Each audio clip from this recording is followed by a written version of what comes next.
किसान भाइयों राम राम। मैं हूँ राम के किसान में आपका बहुत बहुत स्वागत है।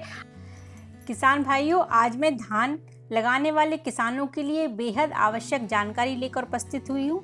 जानकारी शुरू करने से पहले आप अपने इस चैनल को सब्सक्राइब जरूर करें, साथ ही साथ बेल आइकन भी अवश्य दबाएं ताकि इसी प्रकार की आवश्यक जानकारियाँ आप तक समय पर पहुँच सकें।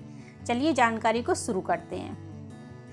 क्या आप जानते हैं धान फसल में निमेटोड को, जो आपकी फसल को बर्बाद कर सकता है, ऐसे करें जल्द रोकथाम।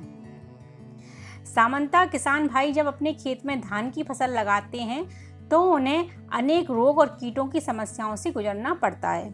इनमें से एक है निमेटोड, जिसने किसानों की मुश्किलों को बढ़ा दिया है। कृषि वैज्ञानिकों का मानना है कि निमेटोड सूत्रकृमि की वजह से फसल की वृद्धि रुक जाती है। क्या है निमेटोड? फसल के लिए निमेटोड परजीवी की तरह होता है। इसकी वजह से पौधों की वृद्धि रुक जाती है। इसका असर उत्पादन पर पड़ता है। ये परजीवी जड़ों पर असर डालते हैं। कई किसानों के खेत में निमेटोड का प्रकोप दिखाई दे रहा है।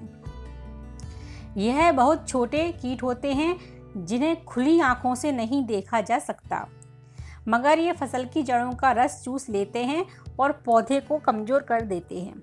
निमेटोड से प्रभावित पौधे मिट्टी से पूरी तरह से पोषक तत्व नहीं ले पाते। इस वजह से पौधे की वृद्धि रुक जाती है। इसका सीधा असर उत्पादन पर होता है। धान के लिए हानिकारक निमेटोड, यह मिट्टी या पौधे की ऊतकों में रहते हैं और जड़ों पर आक्रमण करते हैं। किसान भाई इसकी पहचान आसानी से नहीं कर पाते, इसलिए कीटनाशक रसायनों का छिड़काव किया जाता है, लेकिन इससे फसल को ही नुकसान होता है। कृषि वैज्ञानिकों का मानना है कि निमेटोड धान की फसल को काफ़ी नुकसान पहुंचाते हैं। ये सूत्रकृमि कई महीनों तक मिट्टी में जिंदा रह सकते हैं। इसका प्रकोप टमाटर, बैगन जैसी सब्जियों की फसलों पर भी होता है। निमेटोड किससे फसल को नुकसान? इससे प्रभावित पौधे की जड़ों में गांठ बन जाती है। अगर फसल में इस कीट का प्रभाव हो जाए तो धान की फसल में फुटाव में कमी, बालियों में बौनापन और दानों की संख्याओं में कमी आ जाती है। निमेटोड प्रबंधन: फसल बचाने के लिए किसानों को सबसे पहले खेत में ढैंचा उगाना चाहिए। इसके बाद उसे मिट्टी में अच्छी तरह से मिला देना चाहिए। इससे निमेटोड की संख्या में कमी आती है।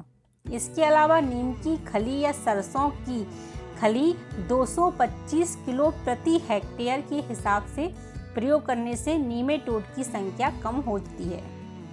फसल में लक्षण दिखाई देने पर पैसिलोमिस लीरसिनस कवक निमेटोड के प्रकोप के अनुसार 1 से 2 लीटर प्रति एकड़ के हिसाब से सड़ी हुई गोबर की खाद में मिलाकर शाम को खेत में बिखेर दें।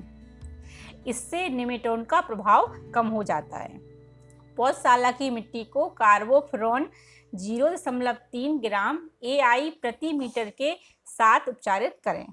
जानकारी कैसी लगी हमें कमेंट करके बताएं और साथ साथ हमारे चैनल को सब्सक्राइब करें और बेल आइकन दबाएं। के लिए बहुत बहुत धन्यवाद।